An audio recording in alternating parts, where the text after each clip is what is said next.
मेरे बच्चे, इस संसार में प्रेम ही सबसे बड़ी पूजा है। फिर चाहे वह प्रेम अपने प्रभु के लिए हो या अपने माता पिता के लिए या अपने जीवन साथी के लिए।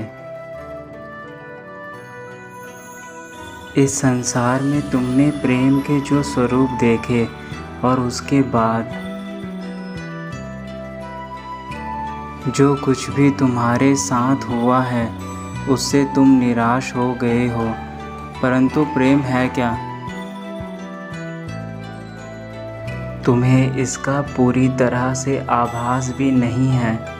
इसलिए आज मैं तुम्हें इसके संबंध में कुछ महत्वपूर्ण बात बताने आया हूँ। प्रेम वह शक्तिशाली एहसास है जो निराशा के समय में व्यक्ति को बहुत अधिक चिंतित कर देता है। ऐसे समय में तुम्हें यह प्रतीत होने लगेगा कि अब जीवन का कोई भी उद्देश्य नहीं रहा।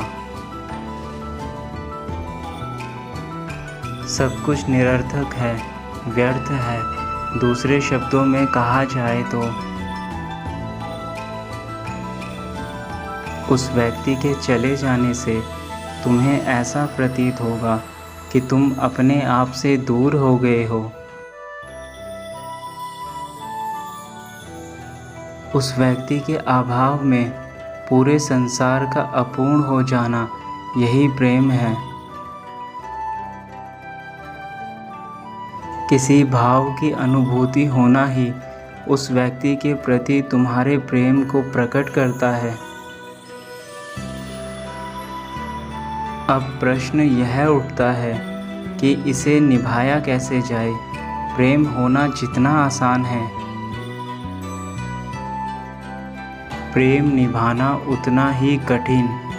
प्रेम में एक व्यक्ति दूसरे पर अपना अधिकार व्यक्त करता है और दूसरा व्यक्ति उस अधिकार को स्वीकार भी करता है।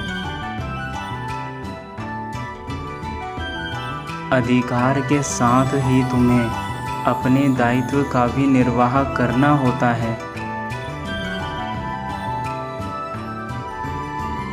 और इसका सबसे बड़ा दायित्व यह है कि तुम्हें सामने वाले की खुशी को सबसे ऊपर रखना है।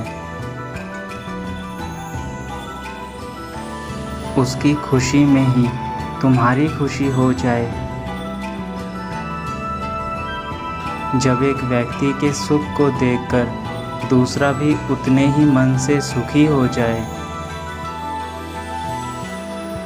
आनंद से भर उठे, तो वही प्रेम है। यहाँ तक कि यदि सामने वाले की खुशी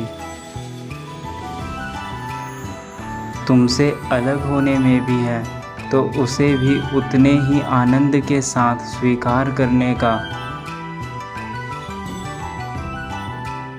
भाव जब तुम्हारे भीतर उत्पन्न हो जाए तो समझो तुम्हारा प्रेम पूर्णतः सफल हो गया। वह संपूर्ण हो गया मेरे बच्चे। यह प्रेम तुम्हारा किसी भी व्यक्ति के प्रति हो सकता है, भगवान के प्रति, माता पिता के प्रति, परिवार के प्रति या जीवन साथी के प्रति हो सकता है। तुम्हारे जीवन में तुम्हारा कल्याण हो मेरे बच्चे।